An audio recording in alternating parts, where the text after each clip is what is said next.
A hands-on look at the Apple Watch Series 1 and Series 2.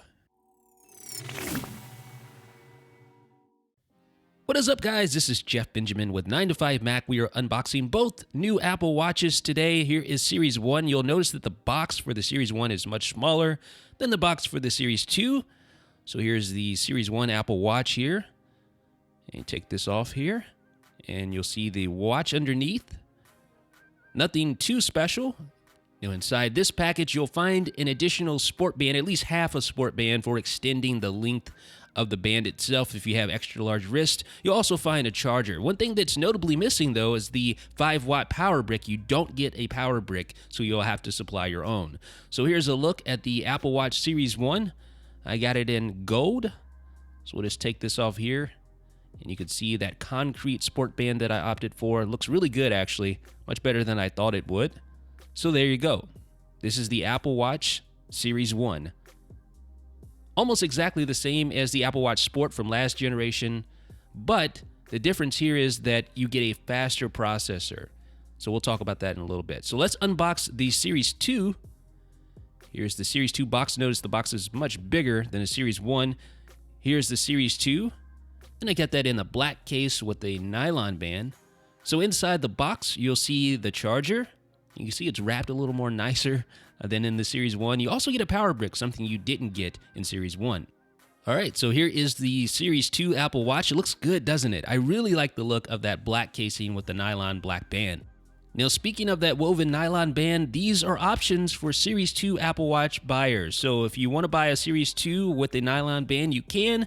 Series 1 models only come with sport bands. Now, there are some slight visual differences between Series 2 right here and Series 1. Notice the extra air vent there on the Series 2 model. That is something that is different. And the Series 2 model is almost 1 millimeter thicker, probably going to be imperceptible to most users, but it is thicker, as you can see right here in this slow, dramatic pan. And to be honest, it looks thicker in this shot than it actually is, so I wouldn't let that hold me back at all. Speaking of backs, let's talk about the ceramic back. All Series 2 models come with the ceramic back as opposed to the composite or plastic back that you'll find on a Series 1 Apple Watch or the original Apple Watch Sport. But what's going to matter to most of you all is something that is included on both Apple Watches, the Series 1 and Series 2. Both devices are now much faster than the previous model of Apple Watch. So you can see in this sped up example, I am booting the Apple Watch, and it's a sped up 8 times over. Notice how much faster the Series 1 Apple Watch boots over the original Apple Watch.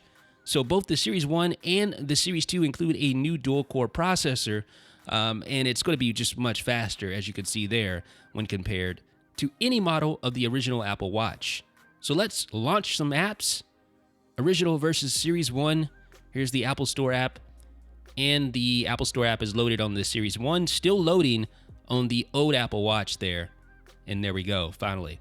All right, so sometimes, depending on the app you use, it's going to be a drastic difference. Sometimes it won't be as drastic, but you will notice speed increases pretty much across the board with the new Apple Watch, Series 1 or 2. So you can see the music app launched a little faster. Wasn't a huge difference, but it will be a difference pretty much across the board. So there is the Dark Sky app, already done here. Still loading on the old. There we go. So you can see speed is definitely a big factor here. Now, GPS could be a game changer for those of you who do a lot of outdoor workouts and want to track your activity without having an iPhone on your person. So the Series 2 model is the only model that includes built-in GPS. So if that is important to you, it's a pretty simple decision. Get the Apple Watch Series 2. Now, the Series 2 also comes with a better 2 times brighter display. Here's the Series 1 Apple Watch, has the same display as the old. Here's the Series 2 with the new brighter display. To me, it seems like the display is closer, because it's so bright, I guess, it's closer to the glass. So that second generation OLED Retina display makes a huge difference, in my opinion, especially when you're outdoors in bright sunlight, but even just with day-to-day usage, you're going to appreciate the brighter screen. Now, it's also water resistant, the Series 2 Apple Watch that is, up to 50 meters. Now, I always took a shower with my original Apple Watch.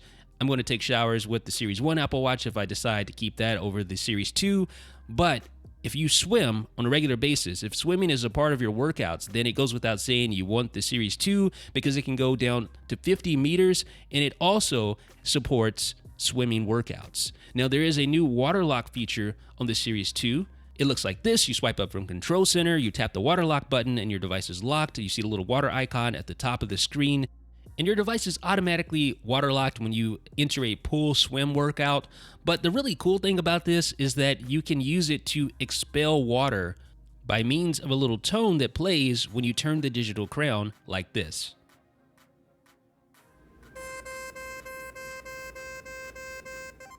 Pretty neat, huh? The Apple Watch Series 1 is available for $269, Series 2, $369. Both worthy upgrades over the original Apple Watch, but you will need to decide which is best for you. Let me know what you think in the comments. This is Jeff with 9to5Mac.